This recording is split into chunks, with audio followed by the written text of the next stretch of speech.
Não é que eu esqueci quem era Dani Pimentel. Eu nem sabia. Eu fiquei assim, eu falei, mas rapaz, velho, pior que é, né? Quantas pessoas não sabem quem é Dani Pimentel? Quantas pessoas não lembram por que houve um rompimento? Que ela foi eleita lá pela Bahia, né?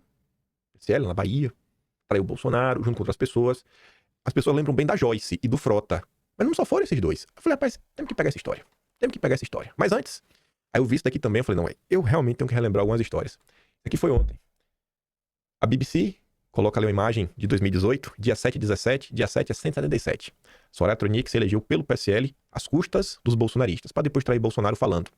Senadora que se elegeu em 2018, apoiada pelo ex-presidente, hoje diz que foi vítima do gabinete do ódio, se deixou enganar por Bolsonaro e elogiou o governo Lula. Elogiou o Lula, viu? Aí, postagens antigas, ó. 24 de maio de 2019. Na época que a Dani Pimentel ainda era aliada. A menina simples, de escola pública, da periferia de Feira de Santana, de pai caminhoneiro, da mãe técnica de educação do campo. Deputada professora Dani Pimentel se transformou em humilde professora, conquistou seu espaço e hoje faz parte da comitiva presidencial ao Nordeste. É a Telesora Tronic. Parabéns, orgulho do nosso Brasil com esses dois. E a Pamela diz, né? Sempre termina em gabinete do ódio. Vocês sabem por que houve esse rompimento? E o que esse rompimento nos ensina? O episódio como um todo? Bom, o início desse rompimento para valer com Dani Pimentel e outros deputados, ele desemboca na saída de Bolsonaro do PSL. E o que acontecia naquele momento? Vou trazer alguns resumos, né? Começaram a pipocar alguns escândalos na época de mau uso de verbas públicas. E Bolsonaro começou a ficar muito incomodado na época. Eu vou trazer aqui alguns comentários, até falas de Bolsonaro. Ele falou, bicho, na hora que explodiu um escândalo aí mesmo pra valer no PSL, não vai aparecer na manchete, Bivar fez isso, Bivar fez aquilo outro, ou qualquer outro político, não. Vai aparecer partido de Bolsonaro. E aí Bolsonaro falou, cara, tá ruim, começou a brigar pelo comando do partido, tava insatisfeito também com o líder do PSL, né, que era o delegado Valdir, queria mudar, Bolsonaro estava articulando a mudança, e quem apareceu pra gravar Bolsonaro, grampeá-lo, foi o delegado Valdir, que ao longo que numa reunião com a ala podre do PSL, ele, a Francisquini, Dani Pimentel e outras pessoas, tava o Heitor, acho que Heitor Freire, ele falou, eu tô aqui com material, eu vou implodir o presidente. Aqui, né? Ou o SWAT, que o delegado Valdir afirma, vai implodir o presidente, é uma bolsa de vagabundo. Dá até pra dar play aqui. Eu vou dar play pelo computador, pode ficar o melhor possível. Peraí. Eu esqueci de abrir o áudio. Peraí. Deixa eu botar aqui de novo. Foi gravado? Como é que o presidente foi gravado? Foi gravado? Ele foi gravado? Foi gravado várias vezes. Eu impludo ele. Eu impludo ele. Impludo. Eu já tenho as gravações. É o delegado Valdir. Eu posso dar um abraço imaginário em quem fez isso? É a Dani Pimentel. Ela não sabia que foi o Valdir que grampou o Bolsonaro. Eu quero dar um abraço imaginário. Nossa, a gente vai derrubar o Bolsonaro. Cuidado nisso. Tem ninguém aqui não, tem ninguém aqui não. Estão em cal. Está gravado, eu tenho gravado. E aí Está gravado, eu tenho gravado. E aí, vou fazer o seguinte, enfim. Eu mando esse áudio lá, tu vê com as legendas que vai ter o áudio tá ruim, aí tem o nome da pessoa e o que ela tá falando. E ele vai falar que ele vai implodir Bolsonaro. Dizia lá o delegado Valdir, né, na época. Nesse momento, o senhor... Pronto. Aí, por conta dessa fala, eu posso dar um abraço imaginário. Quem grampeou o Bolsonaro pegou muito mal, ela tomou exposed, e aí ela tentou fingir que ela não estava a trair Bolsonaro. Aqui é uma postagem da época. 20 de outubro de 2019. Minha fala sobre abraço imaginário foi infeliz, porque o momento que vivemos é infeliz. Só quem conhece os bastidores sabe o que se passa. Eu tenho anos defendendo o presidente Bolsonaro, que também fez e faz declarações infelizes, das quais defendo sem pestanejar. Aí o caneta conservadora dizia, né? Um grande detalhe sobre a desculpa esfarrapada da Pimentel, que passou despercebido por 100% dos milicianos digitais. Repararam que ela se arrepende apenas da fala, o tal abraço imaginário, e não da trairagem em si? Reparem que conspirar contra o governo, que ela faz parte, para ela, né? Não foi o principal motivo de constrangimento, apenas a fala, que foi infeliz.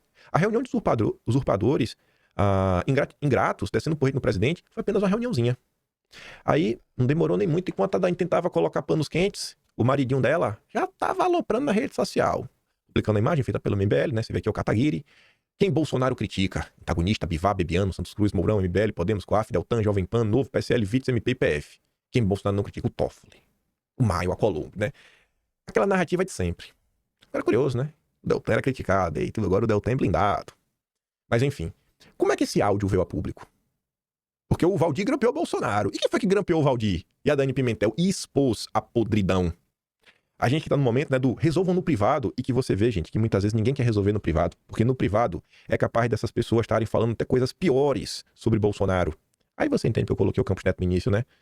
É só porque ele fez parte do governo, era um liberal, que tu vai abraçar. Tem um olhar mais crítico. Julgue o Campos Neto pelas suas ações, não pelo que você acha que ele é. Quem vazou esse áudio da Pimentel, Valdir, o Heitor, dentre outros, foi o Daniel Silveira. Montou um plano, pegou o Luiz Lima na época, mais outro, colocaram até o nome que iam ficar lá do Valdir na lista só pra fingir, foram pra reunião, gravaram tudo, saindo de lá e tiraram o nome da lista. E aí depois foi divulgado, né? O deputado do PSL assume que atuou como infiltrado para gravar a lei do partido. Daniel Silveira assumiu a autoria da gravação divulgada pela imprensa em que o líder do PSL, o delegado Valdir, se refere a Bolsonaro como vagabundo e diz que poderia implodi-lo. Daniel Silveira relatou à coluna que agiu como infiltrado na reunião de deputados que atuaram para manter Valdir na liderança e derrubar a articulação de Bolsonaro de emplacar o seu filho, Eduardo Bolsonaro, no posto. Olha como esse assunto agora vai te dar um novo contorno, que tu vai ver que isso não era qualquer bobagem. Em áudio vazado, o delegado Valdir disse que vai implodir Bolsonaro. Enfim, eu vou implodir o presidente, aí eu mostro a gravação dele, eu tenho gravação, não tem conversa, eu implodo o presidente, acabou, cara.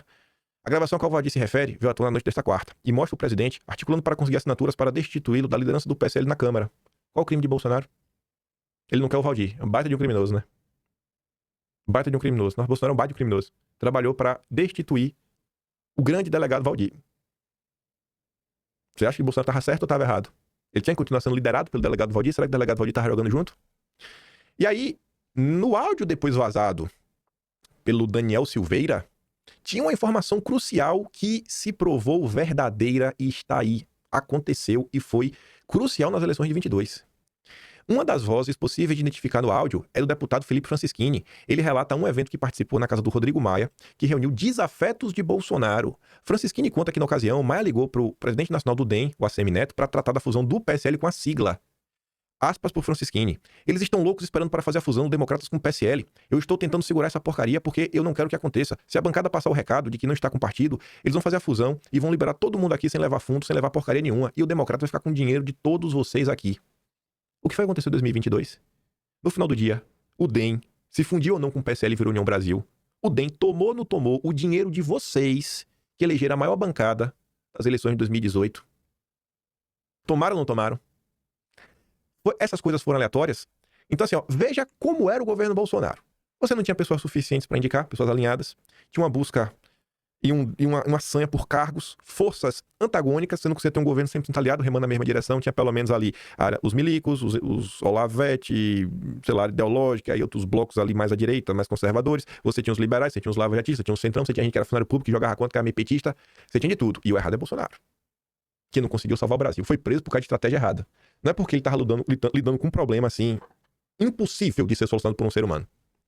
Isso aconteceu ou não. Então, assim, ó, a própria questão da crise partidária não foi à toa.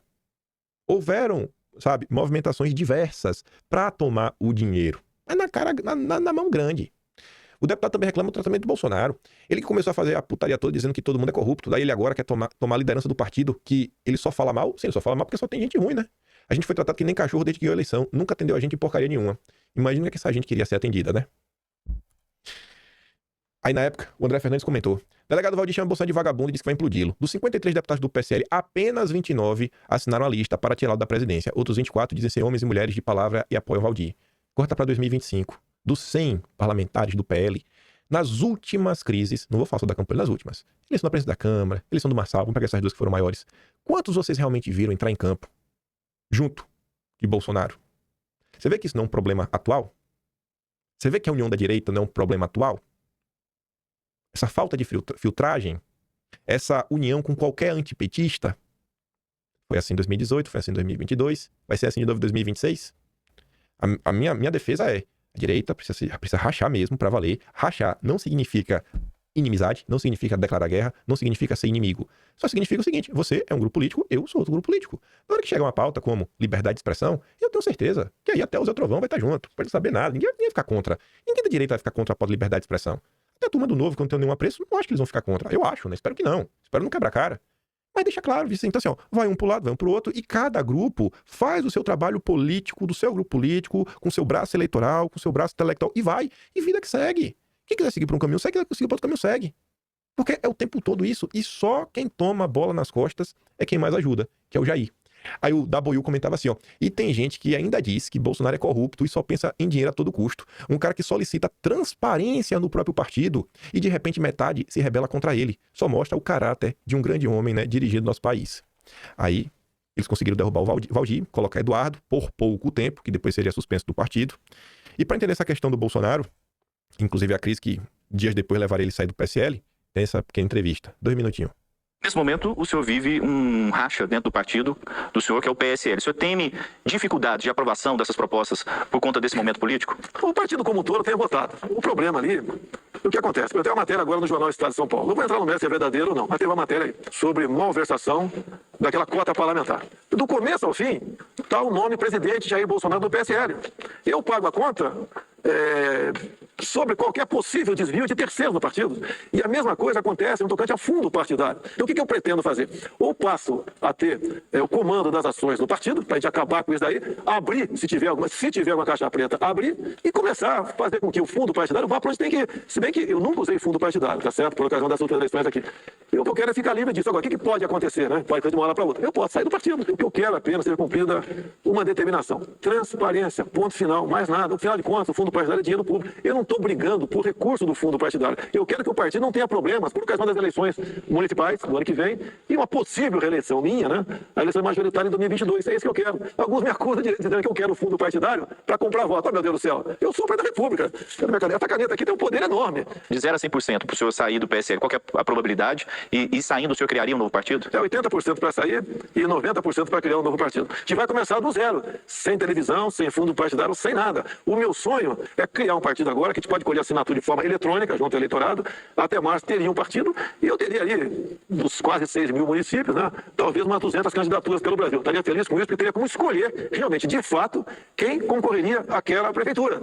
Na última eleição, muita gente chegou de última hora, porque nomes bons até não queriam vir meu partido porque não tinham tempo de televisão. Muita gente chegou de última hora. Não deu tempo de organizar. E gente que era boa não quis ir por quê? Porque não tinha estrutura, não tinha fundo partidário, tempo de TV. Olha os desafios que a direita precisou enfrentar. E, obviamente, né? Vai ter gente que vai colocar toda a culpa também. Bolsonaro não tem um partido. É assim, tudo é um cara só que tem que resolver sozinho, né? Talvez faltou aí jogo de cintura e um trabalho mais burocrático de outras pessoas. Aí sei que o tempo foi passando. Essa questão aí da transparência, a coisa tava tão maluca. O André Chaves, que atualmente está no Metrópolis, publicava ali, ó, uma nota de esclarecimento do Bivar. Mais um capítulo da briga de foice no PSL. Agora, o Bivar cobra carimbo e assinatura de Bolsonaro para repassar as informações sobre as contas da legenda. Será que o Bivar queria ou não abrir as contas? E por que será que o Bivar não queria, né? Diante da confusão, gritaria para tudo que é lado, Felipe Barros fez algo que eu defendo que se faça, né? Que eu sempre falo aqui, minha defesa aí na maior parte das tretas, entrar em campo, explicar, dar cara a tapa, ajudar a politizar as pessoas. A verdade sobre a crise no PSL. Você sabe o que está acontecendo no partido de Bolsonaro?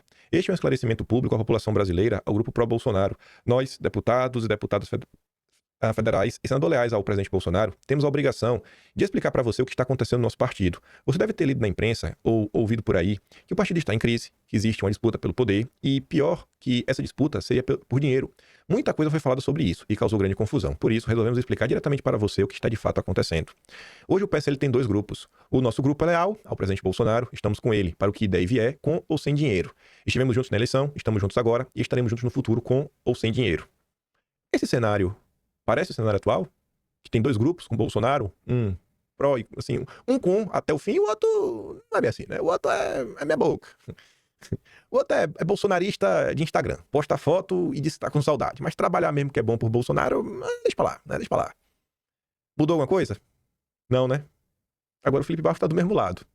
O presidente Bolsonaro é o nosso líder, ponto final. Bom, e nas confusões que nós vimos nos últimos anos, realmente o Felipe mostrou que ele tem Bolsonaro como líder. O outro grupo também se diz leal, né, a Bolsonaro, mas isso só durante a eleição. Depois mudaram de lado. Agora atacam Bolsonaro e até a sua família, seus filhos. Falam todo tipo de bobagem. Nem o PT agride tanto o nosso presidente. Rapaz, parece o que eu vejo atualmente, sabe? Bolsonaro, aquele frouxonado, aquele frouxo safado, vagabundo, cadela do Centrão.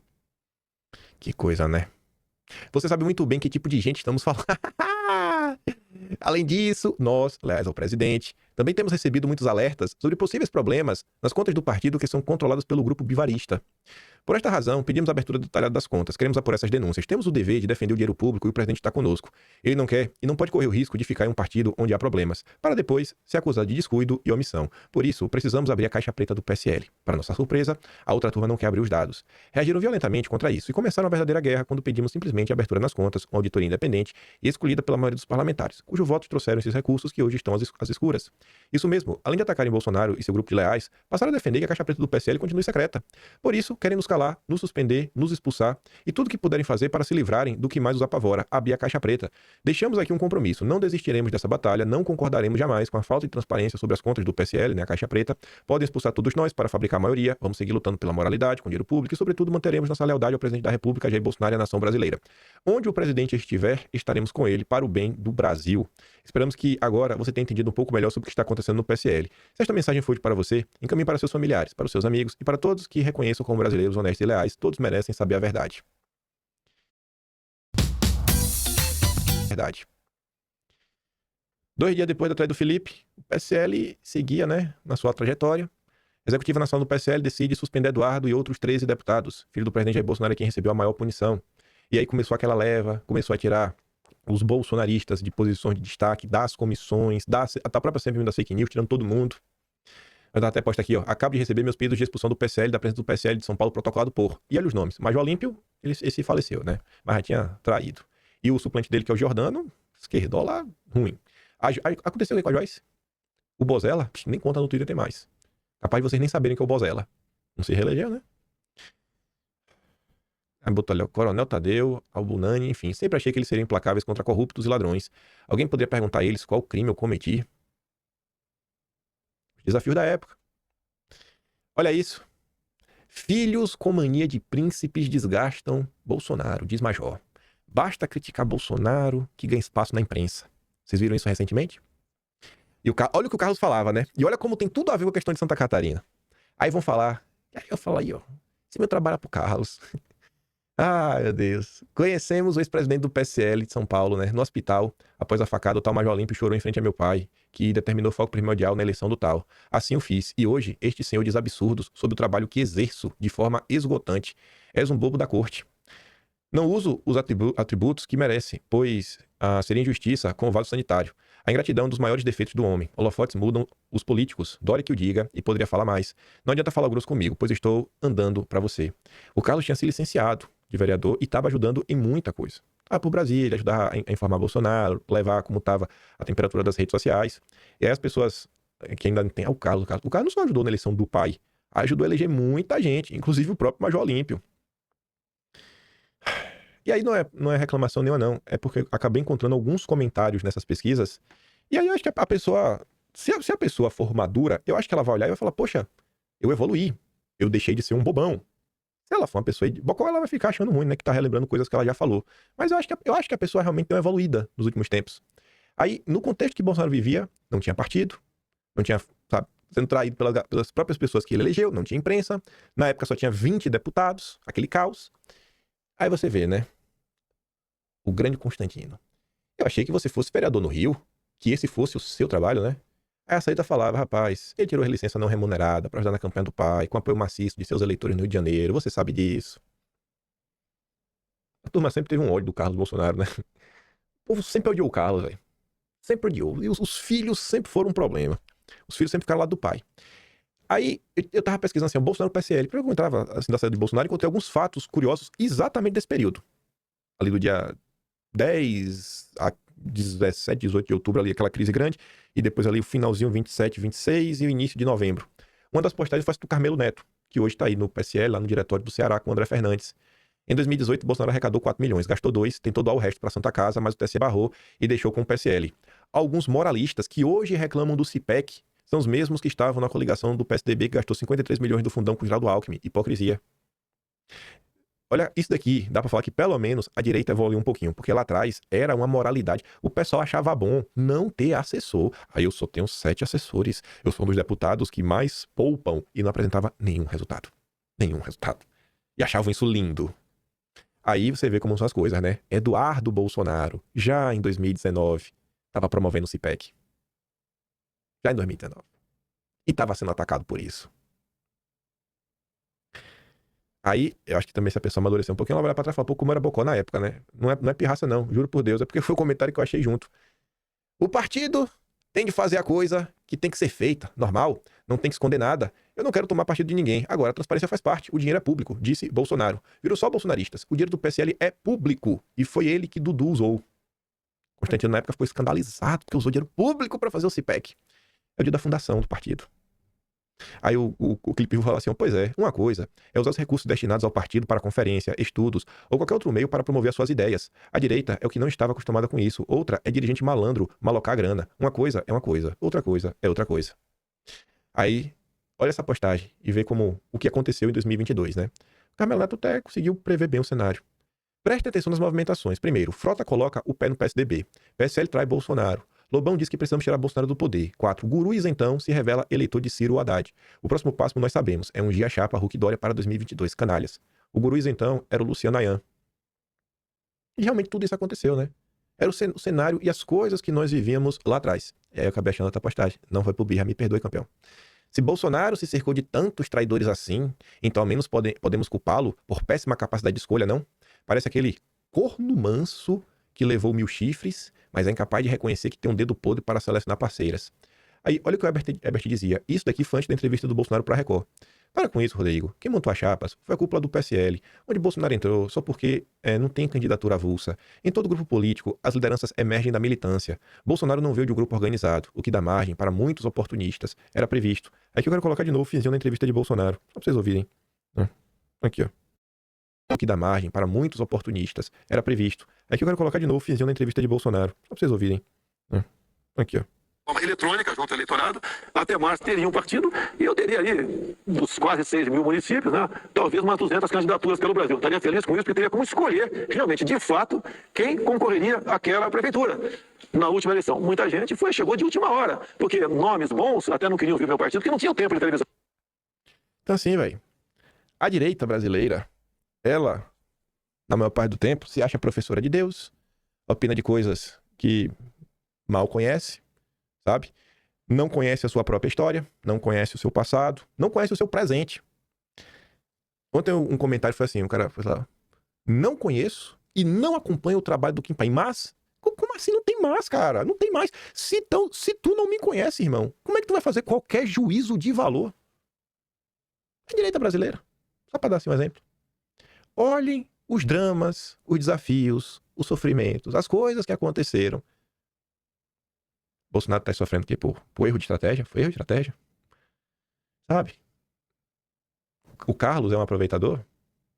O Eduardo Bolsonaro é o quê? É um surfista? Um fritador de hambúrguer? Olha, eu acho que se você voltar no tempo e realmente olhar, sabe, com um olhar sério, minimamente responsável, eu acho que todo mundo consegue ver, sabe, de forma clara, velho, inquestionável, que tanto Bolsonaro quanto os filhos dele, sim, podem não ser os melhores políticos da história do Brasil, mas alguma coisa a contribuir, esses caras têm, sabe? E talvez merecessem um pouco mais de respeito. E talvez a direita devia olhar para as coisas, né, de forma um pouco mais séria. É muito bonitinho não tomar lado, ficar aí, né, pagando de isentão. A fala mais fácil de todas é cobrar a união. Ai, vamos unir a direita, como se fosse um problema de união. A gente tá vivendo, gente, os mesmos problemas há uma década. É uma década dos mesmos problemas. É mais de uma década. Porque não é só problema de eleição, oportunista. Cara, é problema de não ter organização, não tem burocracia. Os intelectuais, eles querem se vangloriar de um passado que nunca existiu, sabe? Sei lá, acho que o cara leu quando eu tinha 16 anos um livro, parou, e hoje em dia todos os tais intelectuais da direita fazem o quê? Opinam sobre política, e só. Não produzem nada, não tentam, sabe, explicar nada, é só gritaria, coloca a culpa no Bolsonaro, abafar o trabalho que está sendo feito lá fora contra o Eduardo. Se você abre aí qualquer questionamento contra os figurões, o próprio Roberto Campos Neto, aí vem todo mundo aí com 5, 6 pedras na mão, você não pode, como assim você está questionando os liberais, você é comunista? Sabe, é um olhar simplista, maniqueísta. Quando é que isso vai ser superado, sabe? Quando é que vai ter um pouco mais de maturidade, uma verdadeira, assim, militância, né? Pessoas que olham para o que está acontecendo, sabem separar sei lá, sua torcida, né, da realidade concreta que se impõe. E só para encerrar o vídeo, com 2 coisinhas bem rápidas, com críticas e disputas internas, superfederação entre PP e União Brasil sofre debandada antes mesmo de oficialização. O que começa mal, termina mal, né? Começou lá de trás, tomaram o dinheiro de vocês, que foi a bancada que vocês elegeram no PSL, que era para ser um partido compromissado, não foi? O PL aí do Valdemar segue pelo mesmo caminho. E daí? Esse é o Ciro Nogueira. Os acordos que fazem é sempre assim, para tentar tirar algum tipo de proveito. Nunca é pela pátria, nunca é pela nação, nunca é pela direita, nem que seja pela direita, não, é só assim, como é que a gente vai pagar mais poder? E essa direita fala, e tem gente querendo colocar essa federação como fiel da balança no Senado a partir de 2027. E a coisa tá tão bonita lá que o Caiado diz que buscará outra legenda se União Brasil vetar sua candidatura presidencial. Um político muito mais moderado que Bolsonaro, né? O Caiado, a família do Caiado era da UDN, e a UDN virou Arena, e a Arena virou, basicamente, assim, quando se desmembrou, virou uma parte do PFL, que é o DEM atualmente, né? Depois virou DEM, depois virou União Brasil. Então, assim, a família do Caiado tem... Não sei, vai ter século, né? Que o Caiado tem a avô que já era político. Cara, a família do Caiado tem mais de 80 anos. Mais de 80 anos aí comandando a política e ligado a esse bloco. O cara tá no partido, o cara não consegue garantir que ele vai ser candidato pelo partido. Isso é a política brasileira. Isso é a política brasileira. Vou ler isso daqui. Não concordo com essa postagem.